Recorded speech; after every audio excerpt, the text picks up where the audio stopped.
My fiancé's family secretly tested me for 11 months. They lied about everything to see if I was a gold digger. My fiancé knew the whole time and thought I'd be happy I passed the test. When I found out the truth, their lives fell apart. I remember the way he smiled when he sat me down. Not the kind of smile someone gives when something is wrong. The opposite. The kind of smile that makes you think you're about to hear good news. He looked excited, almost proud of himself. And then he told me something that made the last 11 months of my life suddenly feel fake. He told me that his entire family had been secretly testing me, watching everything I did, judging every decision I made, trying to determine whether I was a gold digger. And the worst part wasn't the test itself. The worst part was that he genuinely believed I would feel relieved when he told me I had passed. Before that conversation happened, I honestly believed I was in one of the healthiest relationships I had ever seen. I was 24. He was 27. We had been together for almost 4 years. He worked in tech and had a very comfortable salary, but that had never been the reason I was with him. If anything, money was the one thing that never caused problems between us. We split expenses fairly. I never asked for expensive gifts. We rarely argued about finances at all. What drew me to him was something much simpler. We actually liked each other. Same sense of humor. Same interests. We could spend hours just talking or watching movies, and it always felt easy. And then there was his family. His parents liked me. His siblings welcomed me. Family dinners became a normal part of my life. And that mattered more than most people would probably understand. Because 2 years earlier, my mom had passed away. My father wasn't in the picture. And I didn't really have many relatives I could rely on. So slowly, his family started to feel like my family. Or at least, that's what I thought. His mother was especially warm toward me. She would check in on me regularly, ask how work was going, ask how I was handling things after losing my mom. Sometimes she even said things that made me feel like she genuinely saw me as part of their family already. Looking back now, that's probably what made everything hurt the most. Because the trust was real. At least from my side. I believed every conversation we had was honest. I believed the concern she showed me was genuine. I believed I was slowly building a place for myself in their lives. And I never once imagined that while I was trying to become part of their family, they were quietly studying me. The first hint started subtly. His mom mentioned layoffs during a dinner one night. Nothing dramatic. Just a casual comment about how unpredictable the tech industry had become. A few weeks later, his dad brought up how companies were cutting staff everywhere. Then my fiancé started sounding a little stressed about work. He didn't say anything directly. Just small comments about uncertainty. About how things weren't as stable as they used to be. At first, I didn't think much about it. Industries change. Jobs become uncertain. That's life. But over time the conversation started shifting. Eventually his mom sat me down privately one afternoon.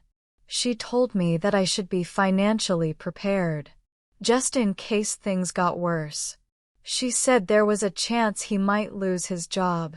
And if that happened, things could become difficult for a while. She wasn't dramatic about it. She spoke calmly, like someone giving sincere advice. So I believed her. Of course I did. These were people I trusted completely. And when you love someone, your instinct isn't to question them. Your instinct is to help. So I started adjusting things quietly. I cut back on spending. I skipped a few things I had been saving up for. I started budgeting more carefully. And I began setting money aside. Just in case. Not because I had to, but because I wanted to be prepared to support us if things went bad. I reassured him constantly. I told him none of it mattered. That we'd figure it out together. That I wasn't with him for money. I thought I was being a supportive partner. What I didn't know was that none of it was real. The truth came out in the strangest way. One afternoon I came home earlier than usual. The house was quiet. He wasn't there. But his laptop was open on the kitchen table. I wasn't trying to snoop. I wasn't even paying attention at first. But when I walked past it, I saw something on the screen. His bank account. And the numbers there made my stomach drop. There were thousands of dollars sitting there. Savings. Income. Stability. Everything that supposedly didn't exist.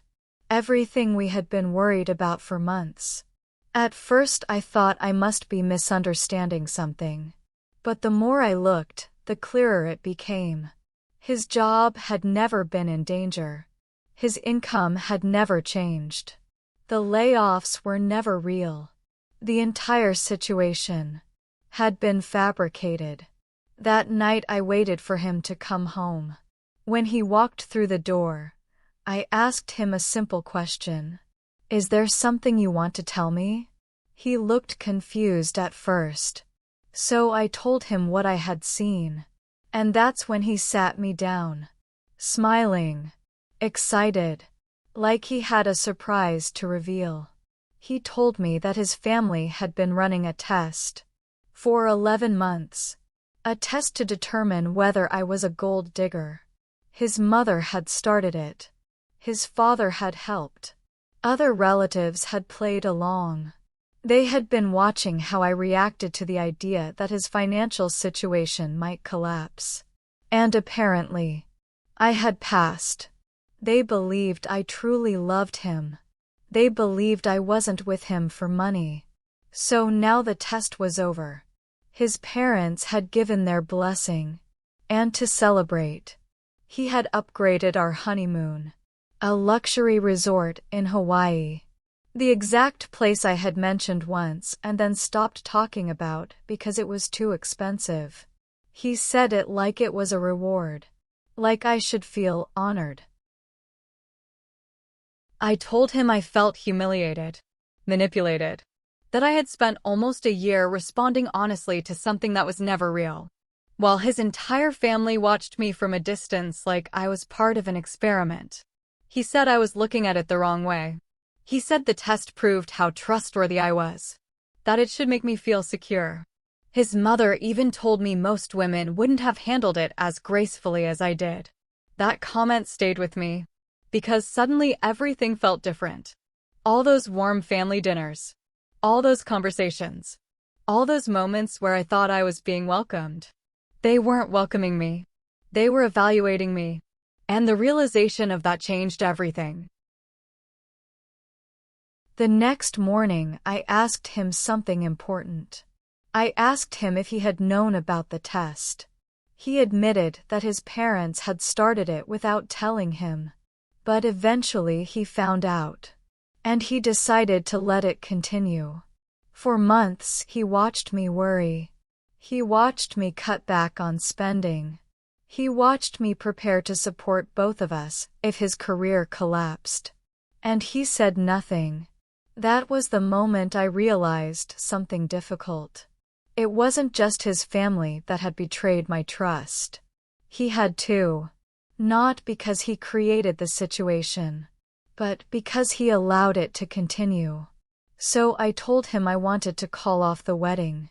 Not because I didn't care about him, but because something fundamental had been broken. Trust isn't something you can rebuild overnight.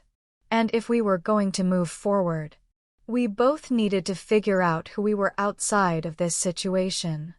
He needed to confront his family and the control they had over him. I needed to learn how to trust my instincts again.